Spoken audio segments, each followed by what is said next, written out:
Mushroom करी की सब्जी। दीपक एक बहुत अच्छा गुड़ का व्यापारी था। उसका व्यापार बहुत अच्छा चल रहा था। दीपक की पत्नी सुषमा बहुत स्वादिष्ट खाना बनाती थी। दीपक को मशरूम खाना बहुत पसंद था, इसलिए वह रोज ढेर सारे मशरूम लाता और सुषमा रोज अलग अलग तरह के पकवान बनाती, और वह भी सिर्फ मशरूम के।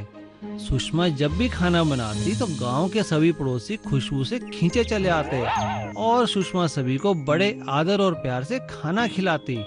एक दिन उनकी एक पड़ोसन बोली, अरे ओ सुषमा, मुझे माफ करना।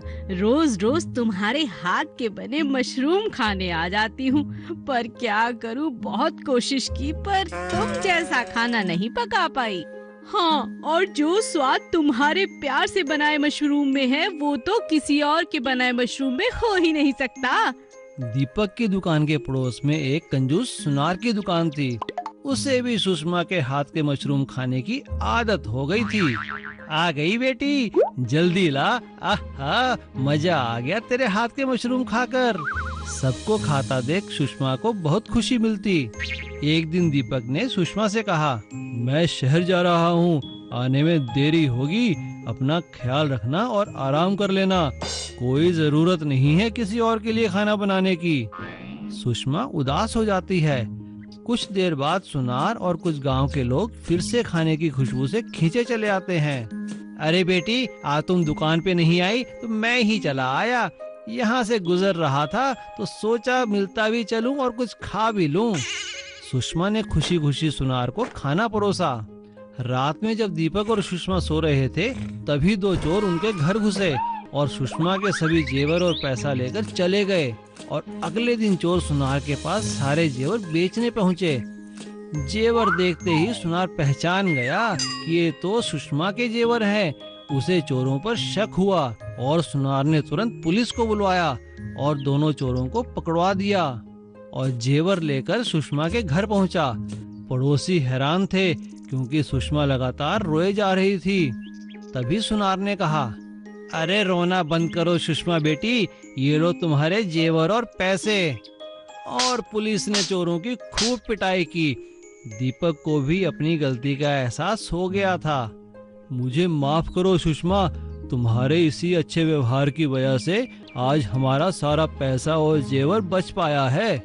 इसीलिए तो कहती हूँ जी, खाना खिलाना तो पुण्य का काम होता है। तुम ठीक कहती हो सुषमा, खाना खिलाना वाकई ही पुण्य का काम होता है। कर भला तो हो भला। मटन सूप वाला। रामू नानक नगर में रहता था। वह नगर के बाजार में मटन सूप का ठेला लगाता था। वह काफी अच्छा मटन सूप बनाता था। उसका बनाया सूप पीने लोग दूर दूर से आते थे। अरे भाई, आज बाजार आए हैं तो रामू के यहाँ का मटन सूप पिए बिना नहीं जाएंगे। हाँ हाँ, तो चलो, देर किस बात की है। वह दोनों रामू के ठेले पर जाते हैं। भैया, एक प्लेट मटन सूप देना। कैसा चाहिए साहब, तीखा या नॉर्मल? अरे वाह, तुम्हारे पास तो मटन सूप की भी कई वैरायटी है। अच्छा चलो, तीखा ही दे दो। वह दोनों मटन सूप पीकर रामू की तारीफ करते हैं। जी शुक्रिया जनाब।